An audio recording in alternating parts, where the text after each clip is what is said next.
All right, this lesson is just some practice on factoring trinomials. We've got some that are plus plus, minus minus, and then minus plus. I'm just going to do these. We'll do part of them in class, but that way you'll have them all on a video if you need to see them.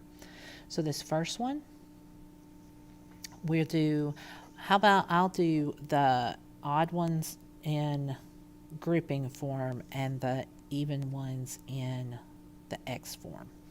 So this first one, we're going to have x squared and plus 60.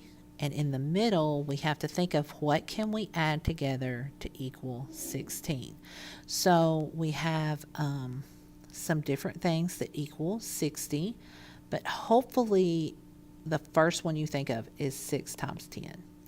And then 6 plus 10 does equal 16, so that is the one we want. So we're going to have plus 10x and plus 6x. So you just break that 16 into two parts so that you can factor by grouping.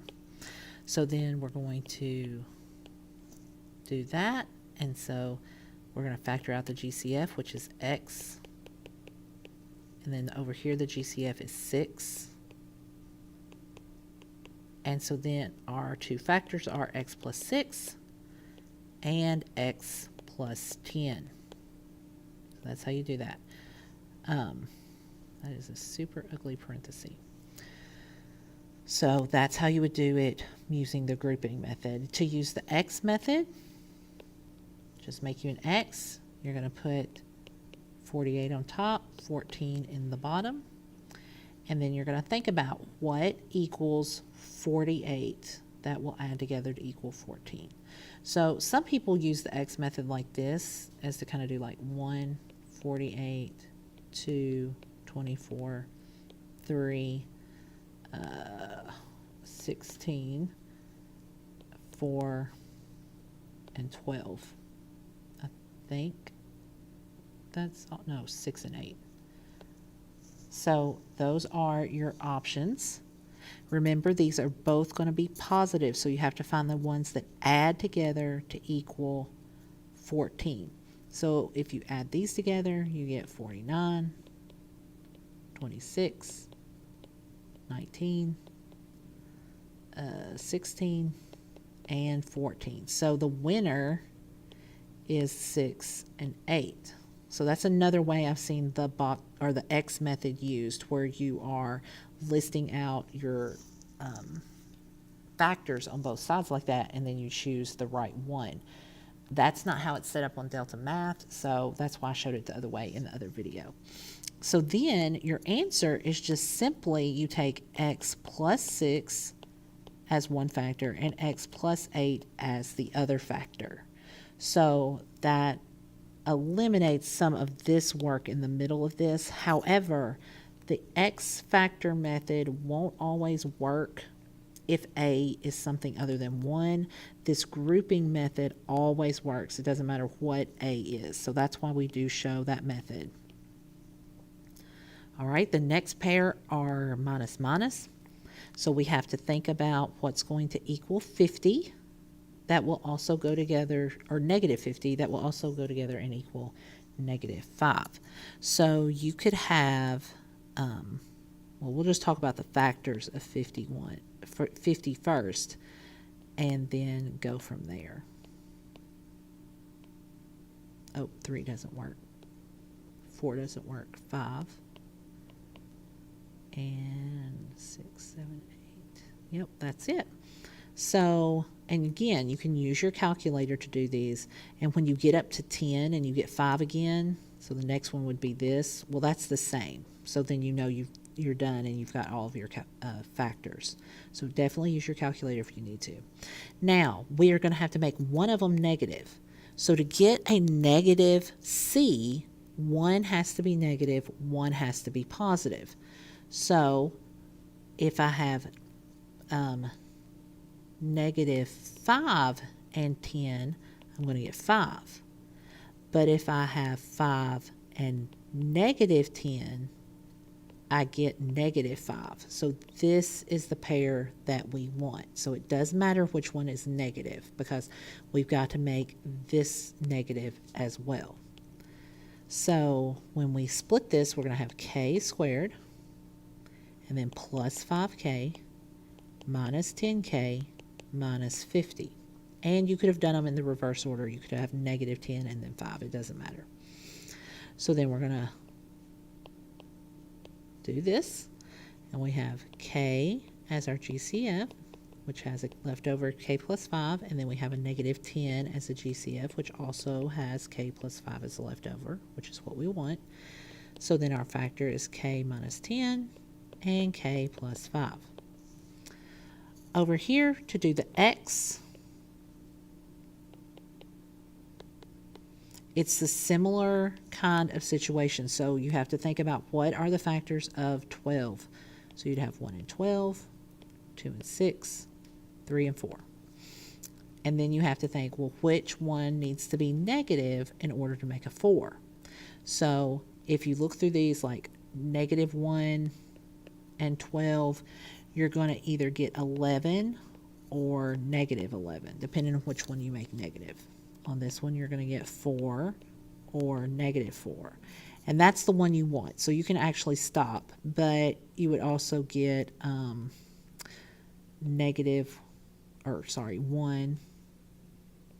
or negative 1, depending on which one is negative. So how did I get negative 4? Well, that's 2 minus 6. So that means that our factors are going to be x plus 2, so 2 is the positive one, and x minus 6. So those are our two factors for that. All right, these last two or 4 have a negative and then a positive.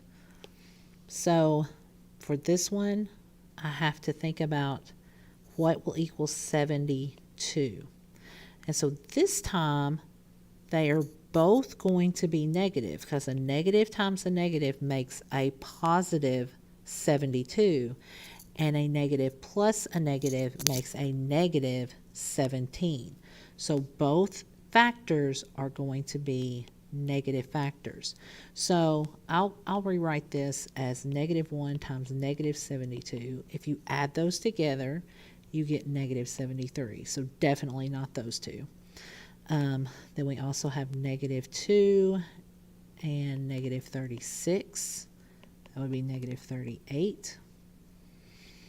Negative 3 and, oh, I don't know what that is.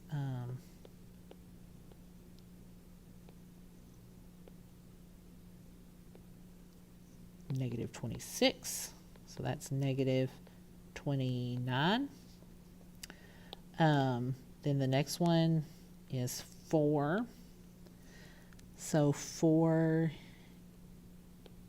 is, no, I should have pulled up a calculator, because now I'm having to do this by hand and it's taking too long. 18.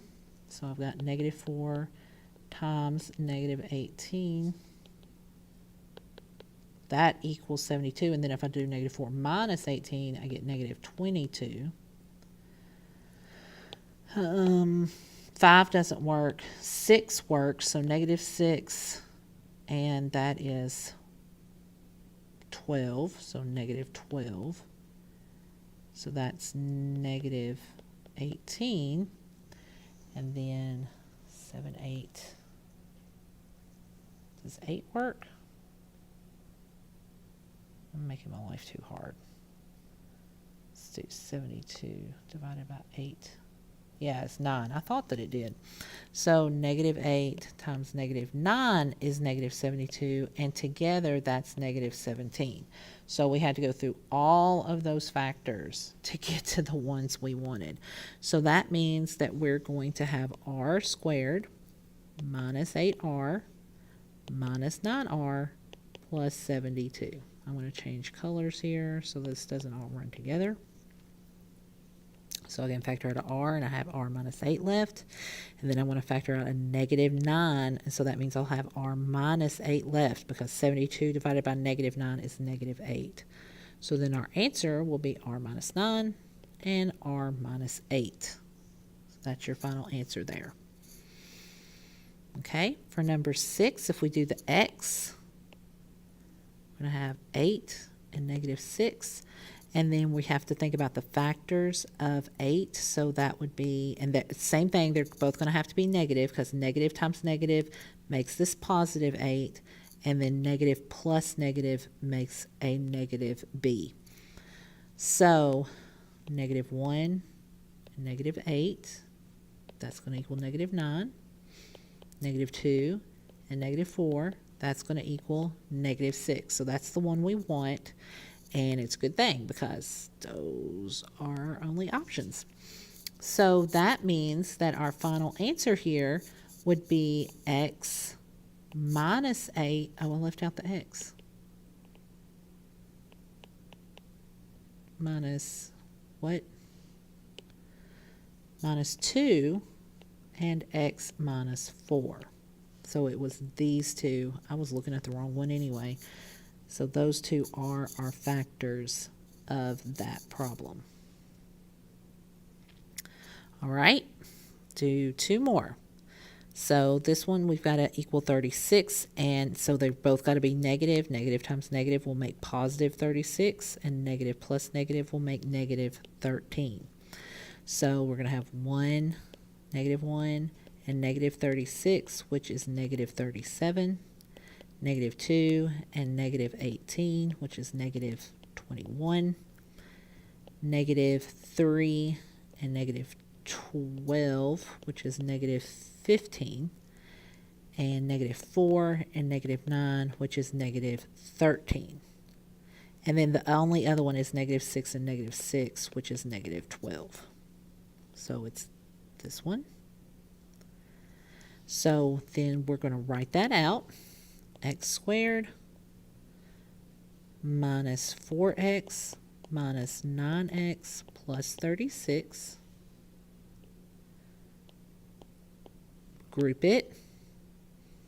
And then we're going to have x as a GCF and then x minus 4 left over. Negative 9 as a GCF with x minus 4 left over. So x minus 9 and x minus 4 are our factors. And then the last one we will do by x method. We're going to have a 40 and a negative 14. Again, they've both got to be negative. So we've got negative 1 times negative 40, which would be negative 41. Negative 2 and negative 20, which would be negative 22. Negative 3, no, doesn't work. If you try that, like if you do 40 divided by negative 3, you're going to get a decimal. And if it's a decimal, it can't be a factor. So we're going to go to 4, negative 10, and that is negative 14. The other one would be negative 5 and negative 8, which that would be negative 13. So that wouldn't be it. And I believe 6, 7. Yep, those are the only ones that work. All right, so I'm going to close the calculator to give myself a little bit more room. So the one that we want is this one. And so we're going to have x minus 4 and x minus 10 as our factors. So that is how you do regular factoring, either using grouping method or the X method. So make sure you look over these, and we'll do some, like I said, in class.